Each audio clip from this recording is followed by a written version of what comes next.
Hello there, welcome back to my channel and welcome to the first vlog of 2026. This is going to be a very good year. Very good. I will spare you the cliche joke about not having seen you since last year, even though it's true, but today is Tuesday, January 6th. It is our first day back with students. We actually had a PD day yesterday. So I figured I'd bring you along with me. I have some new things to share. We're gonna do a little travel recap from over winter break because Billy and I did visit Egypt and Turkey. And then we're gonna talk about how I kind of manage the winter break reset, so to speak, with routines, procedures, kind of getting students' brains back into school mode when you come back from a 2-week break. So let's jump into it. Before I sit down, I figured I would show you some new things, first of which being a new desk arrangement. I had the desk kind of set up like this before winter break for our party, and I figured, you know what, we're just gonna kind of leave it that way. When you have 21 desks, it's hard to make equal groups. They either have to be groups of 3 or groups of 7. So we're gonna try 7, see how it goes. The other new thing is this accessory for my standing desk.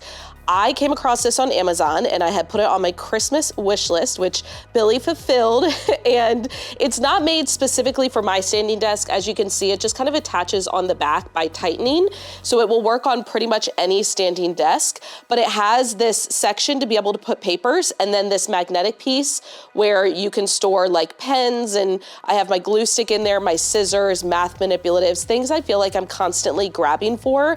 And typically before the day starts, I always stack any copies that I need for that day on my desk, but then I feel like it takes up a lot of space and kind of gets messy. So I really like that this kind of moves it off of the desk. Now, attaching that and then making like the new seating chart, those are all things that I got done yesterday because I mentioned we did have a PD day yesterday, which I really like. It kind of makes it easier to just get yourself back into the routine after winter break. I know it's always a big discussion amongst educators of kind of those Sunday scaries and that little bit of anxiety coming back from a break, especially one as long as winter break. But I'll be honest, I didn't really experience that this year, mostly because I didn't really have time or the chance to, because I mentioned at the beginning also, Billy and I were traveling over break. We'll get into that in just a second, but we got home at basically 1 a.m. Monday morning. And I think by the time I got to sleep, it was 2 a.m. and I had to get up at 4:45. So it was such a chaotic transition from the end of travel to coming back to school that I just kind of had to jump right into it. And honestly, it's probably for the best. Now, if you can't tell, I'm sure you can, I'm a little under the weather. I'm gonna keep an eye on it, see how it progresses. But I have my little kit over here, okay? I've got water to stay hydrated. I've got tissues because congestion. I have some white chocolate peppermint tea. When I'm sick and my throat kind of hurts, I love peppermint. I find it very soothing. So I brought this from home yesterday. Probably had like 5 cups of it yesterday. I have Zicam, which I swear by this stuff. It's just like a homeopathic remedy, but basically when you feel any symptoms coming on, you start taking these. Are little dissolvable tablets. These ones are orange flavored, and it typically lessens your symptoms and helps you get over whatever it is that you have faster. So I've been taking that, and then this worked out well. I got this from a coworker before break. It is a hand sanitizing spray, candy cane cocoa. So we are staying sanitized, we are trying to hydrate, and we're just gonna hope that it gets better. But let's do a little trip recap. So Billy and I have gotten into a routine the past few years of leaving for some kind of international trip on Christmas Day and then coming back like just after New Year's. And especially now that I'm back in the classroom, there are very limited times when we're able to travel, so it just kind of works out well. 2 years ago, we left on Christmas to fly to Jordan. Last year, we left on Christmas to fly to Ecuador, and then this year, we left on Christmas to fly to Egypt. So we spent time in Cairo and Luxor. I know I've shared before that I have my 40 before 40 list, which is a list of 40 things I want to accomplish before I turn 40. which I'm currently 32. So I've checked off 16 things. I feel like we're off to a good start, but one of my list items was seeing the Great Pyramid of Giza. And that was kind of the catalyst for this trip. And I think Egypt was just a place that both of us really wanted to travel to. So in Cairo, I think we spent about 4 days there. We kicked it off with a food tour. That is our favorite thing to do now when we travel, especially at the beginning of a trip, because you get to learn about the local culture, you get to experience it through their food, and then usually the tour guide gives us lots of information and it's helpful for the rest of the trip. So I will say I'm a huge fan of kosheri. It's kind of like one of the national dishes of Egypt.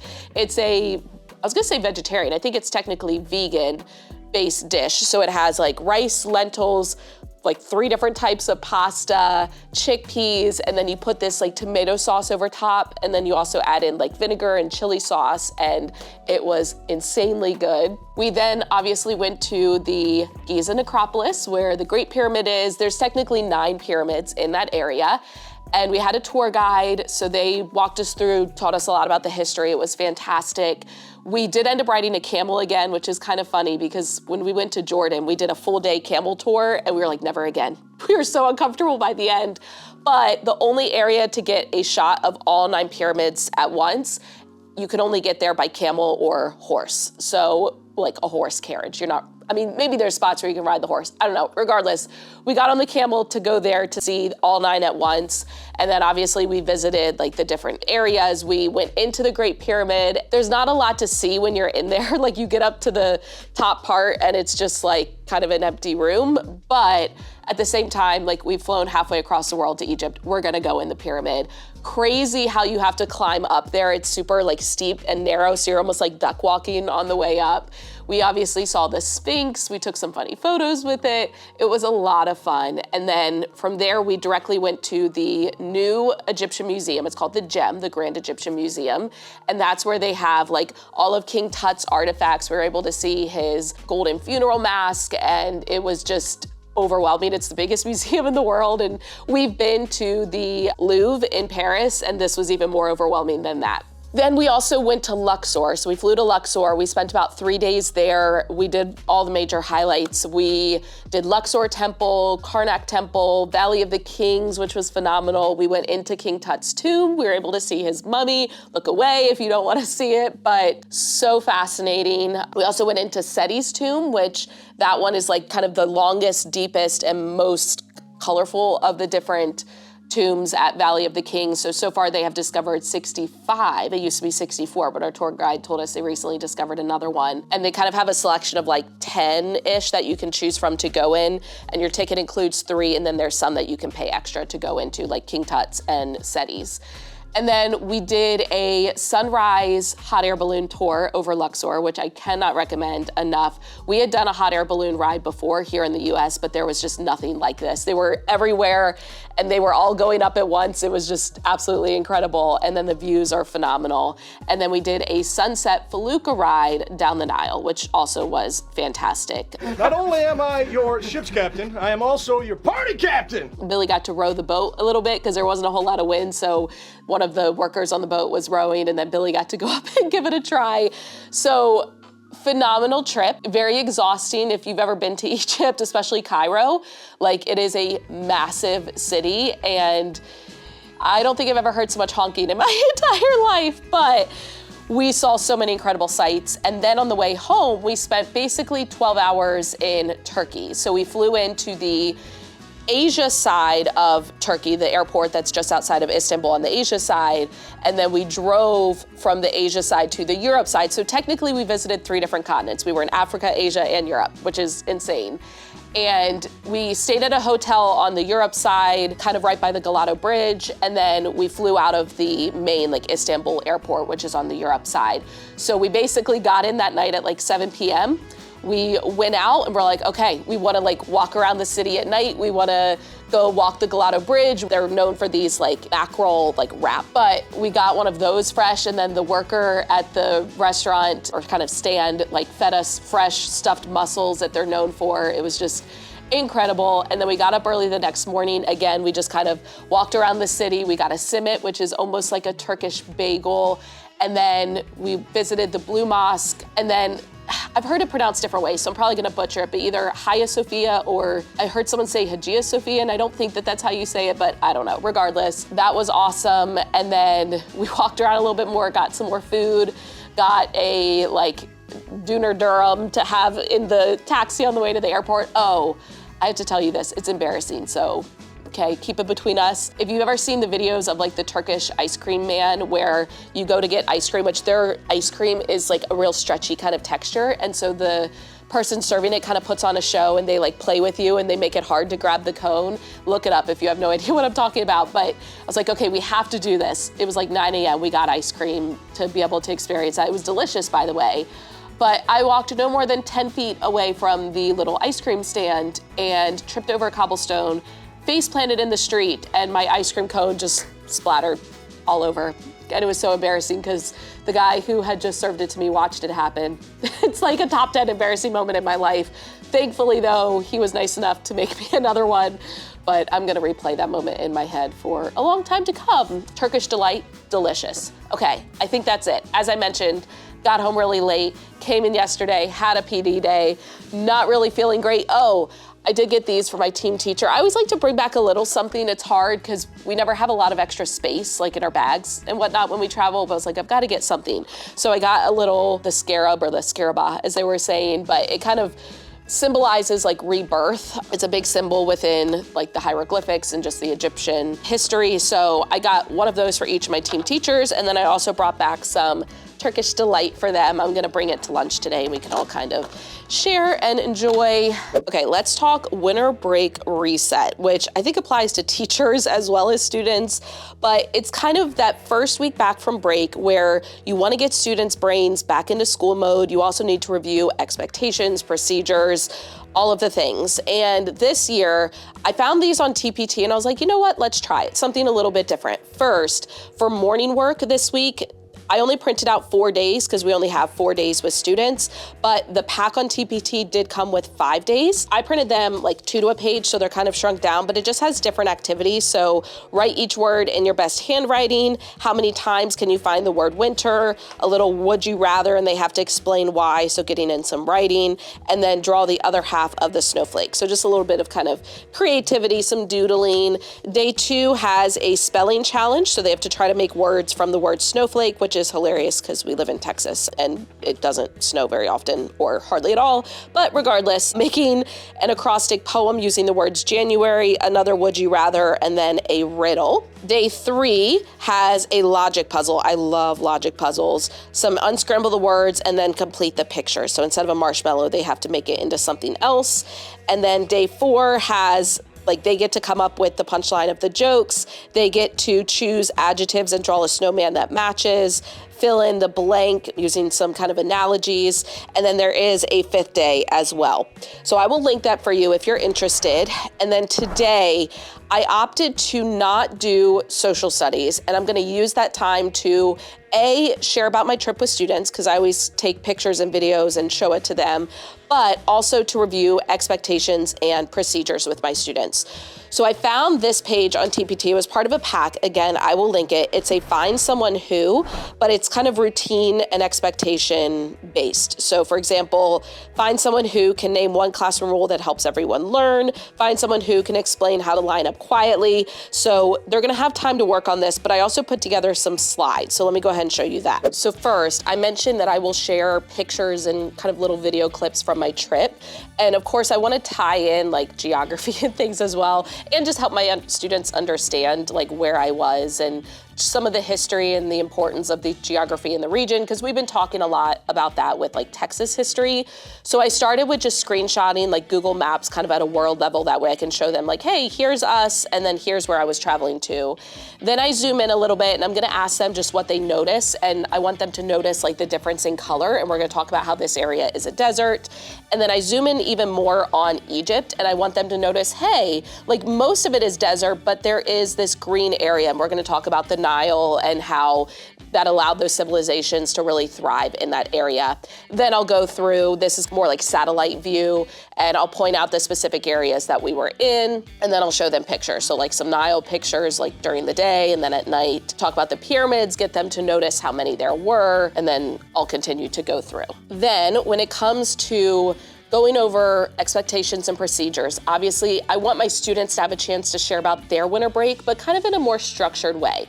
So what I decided is I'm gonna give them prompts. So the first one, think of one word that best describes your winter break.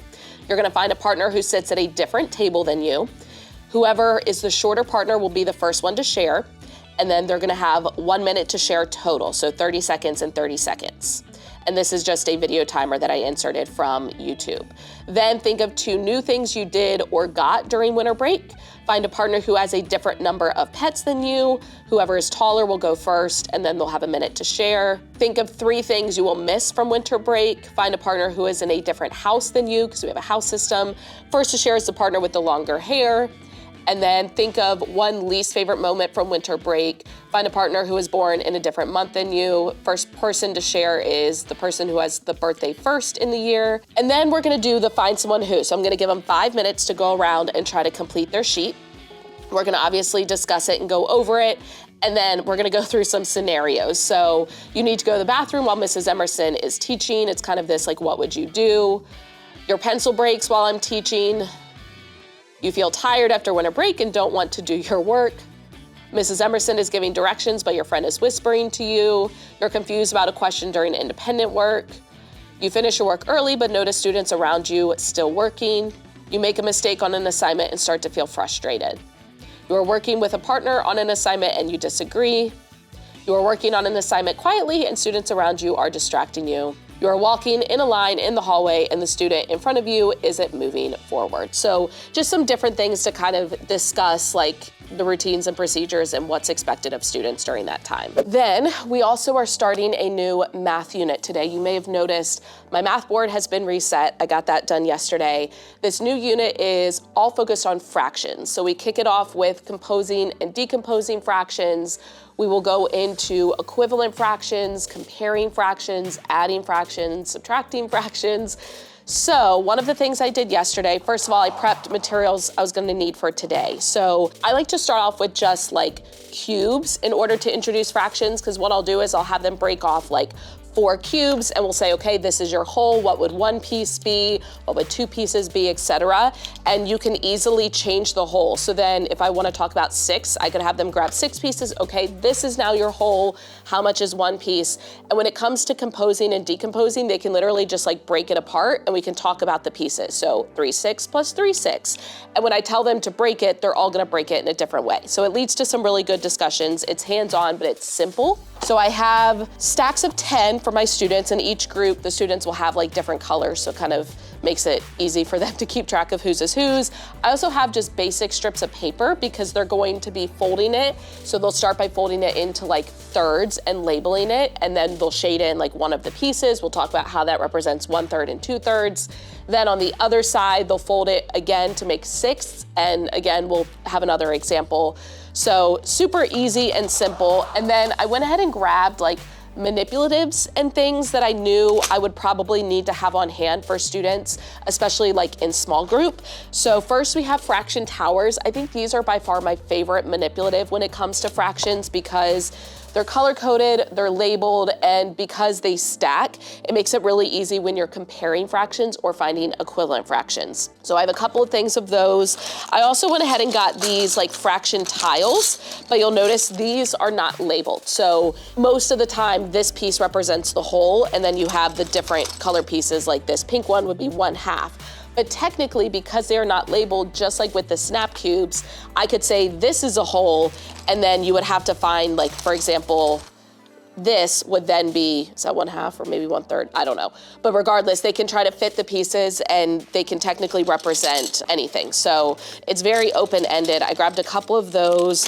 And then this is similar, but these ones are labeled. I really like this, again, for like kind of comparing. And this one, it has the different spots for each representation of the fraction.